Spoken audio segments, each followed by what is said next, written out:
The first men are the original human inhabitants of Westeros. They ruled the continent for thousands of years before the Andals invaded from the eastern continent of Essos. The Andals overran most of southern Westeros, but failed to take the north.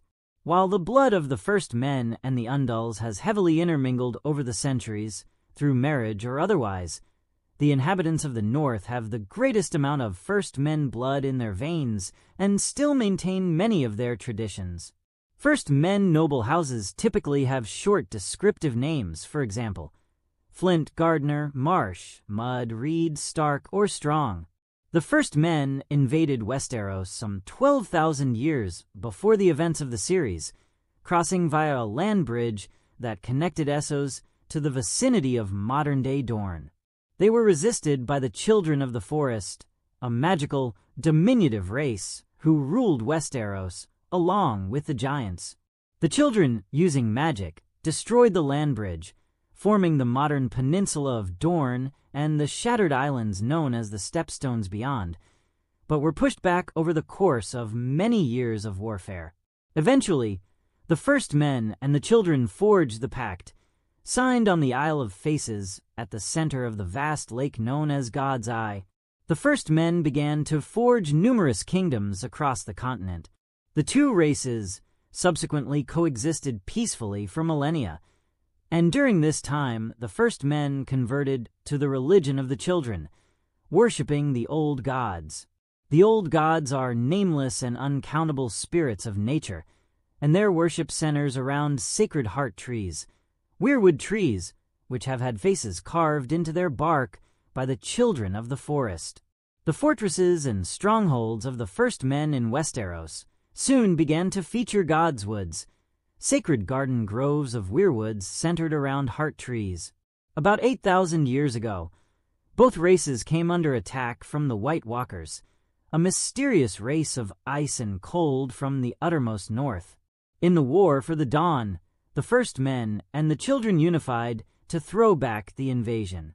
With the aid of giants and the Children, Bran the Builder built the wall and would then build Winterfell and rule as the first king in the north. The first men subsequently founded the Night's Watch to guard the wall should the White Walkers ever return. After this war, the Children began dwindling in numbers, with the last of them disappearing around the time that the Andals invaded Westeros, 2 millennia after the War for the Dawn according to tradition. Coming of the Andals. 6,000 years ago, the Andals sailed across the narrow sea and began a massive migration to Westeros. First landing in the Vale, the Andals spread across the continent in waves for the next 1,000 or so years until they had overrun and conquered almost all of the continent. Their attempts to conquer the north, however, were defeated at every turn, in part because the narrow lands of the Neck, which separate the north from the rest of the continent, are an ideal strategic choke point, defended by the ancient castle of Moat Cailin. After many centuries, the Andals and First Men made peace, as individual Andal kingdoms, carved out of southern Westeros, became more concerned with fighting each other than uniting to crush the remaining independent First Men of the north. The results of the coming of the Andals varied from region to region. In the Vale of Arryn, the First Men were all but wiped out, and today the nobility of the Vale are considered to have the purest Andal bloodlines in all of Westeros. In many other regions, the Andals established themselves as the new aristocratic class ruling over the First Men, though after thousands of years these ethnic lines have blurred to a large extent. Some of the noble houses of the First Men survived by intermarrying with Andal invaders. Even House Lannister possesses some First Men blood through the female line. The Andals that invaded the Westerlands married the female descendants of Lon the Clever, a legendary hero of the First Men, and House Lannister descends from this union. In the Riverlands, House Blackwood and House Bracken are also dynasties of First Men that survived by intermarrying with the Andal invaders and today are of mixed ethnicity. Who were the descendants of the First Men? Many people living in Westeros have at least some blood of the first men in their ethnic makeup, though this is more common in the lower classes. Even so, the southern kingdoms of Westeros became so thoroughly dominated by the Andals and their culture that Westeros is often referred to as the land of the Andals in Essos. Two groups in Westeros, however, still claim majority descent from the first men and still actively embrace the old ways and religion of their ancestors, the Northmen and the Wildlings. The Crannogmen of the Neck are themselves a unique offshoot of the Northerners, while the hill tribes of the Vale are an isolate of first men ancestry. Ties of dynastic marriage were made between the North and the Southern kingdoms over the next 6,000 years, so that the blood of both peoples mingled together, a process that has continued under the rule of the Targaryen kings. For example, Ned Stark, of the ruling dynasty of the First Men of the North, married Catelyn Tully of the predominantly Andal ruling dynasty of the Riverlands, resulting in all of their children having mixed blood. Still, while the kingdoms south of the Neck consist of heavily mixed Andal and First Men ethnicity, the North is still predominantly First Men.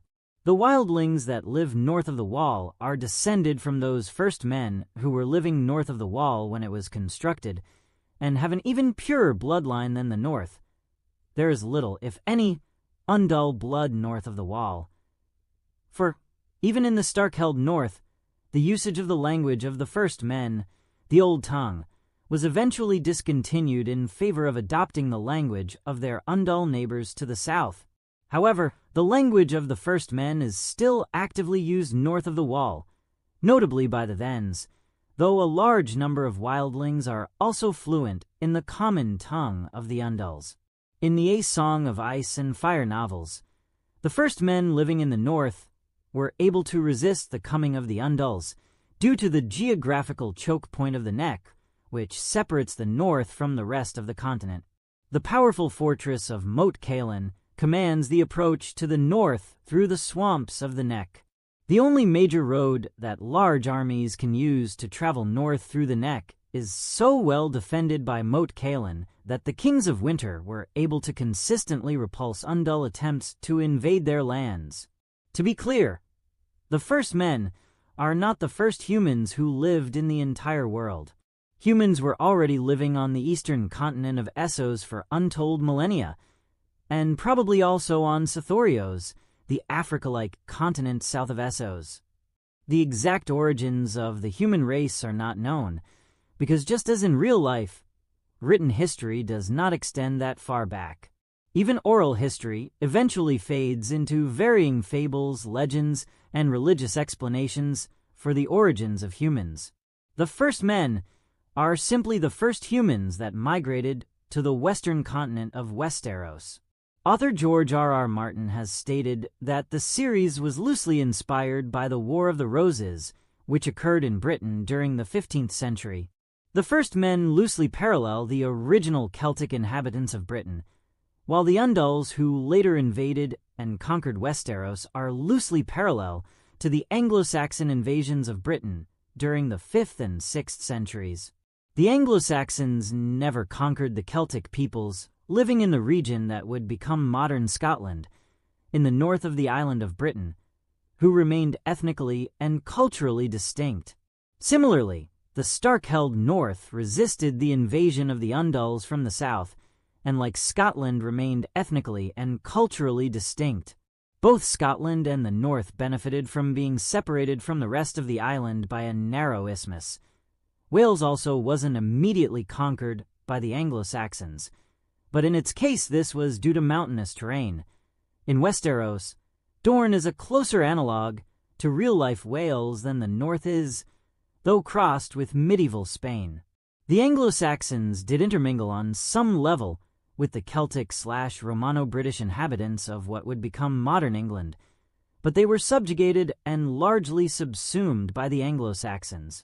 Similarly, people in the southern kingdoms of Westeros have some partial descent from the First Men, in regions where the Andals conquered and intermingled with the First Men instead of wiping them out entirely.